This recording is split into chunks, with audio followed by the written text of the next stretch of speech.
जय श्री राम। एक बार की बात है, श्री कृष्ण अपने प्रिय शिष्य अर्जुन के साथ घूम रहे थे। तभी उन्हें एक भिखारी दिखा। अर्जुन ने श्री कृष्ण से बोला कि मैं इसकी भीख मांगने की आदत छुड़ाना चाहता हूँ। यूँ कहकर उसने भिखारी को बुलाया और उसे समझाया कि भीख मांगना अच्छी बात नहीं है, और उसे एक पोटली दी जिसमें सोने के सिक्के भरे हुए थे। वो पोटली लेके भिखारी बहुत खुश हुआ और उसने शाम की पार्टी की तैयारियां करनी शुरू कर दी अपने दिमाग में ही। कुछ आगे जाते ही उसे डाकुओं ने लूट लिया, वो पोटली ले गए।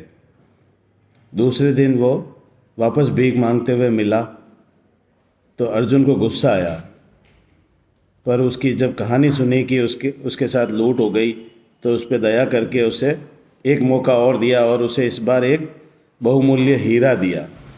वो हीरा उसने अपने घर जाकर अपनी मटकी में छुपा दिया और प्लानिंग करने लग गया कि एक मकान बना लेता हूँ, बड़ा अच्छी अच्छी चीज़ें खरीद लेता हूँ।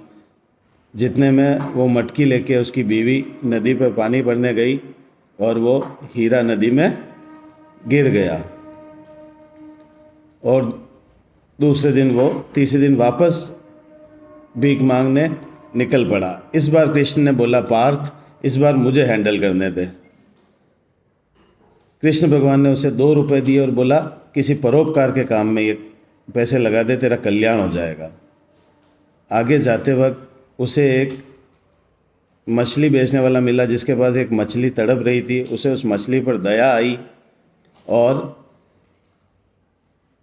उसने वो मछली खरीदने के लिए उससे पूछा कितने की है, तो मछली वाले ने बोला 5 रुपए की है। उसके पास 2 रुपए थे और कुछ खाने के चावल थे, तो वो चावल देकर उसने किसी तरह से वो मछली वाले से ली और उस मछली को वापस नदी में छोड़ दिया। नदी में जाते ही उस मछली को थोड़ी सी ऊर्जा आई, एनर्जी आई और उसने टक करके अपने मुंह में छुपा हुआ जो हीरा था वो निकला उछल के, वो सीधा उसके हाथ में गिरा।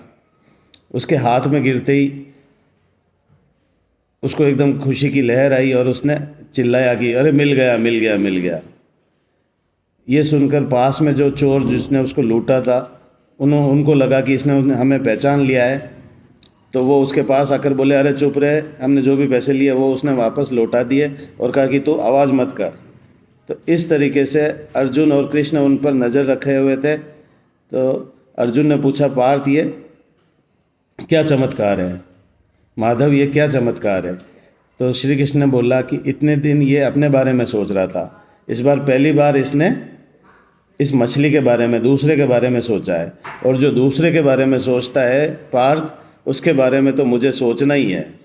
तो अब इससे संदेश यही जाता है कि आप हमेशा परोपकार के कार्य करते रहें। प्रभु सब देख रहा है, प्रभु आपकी मदद करेंगे। जय श्री राम। ओम नमो नारायण।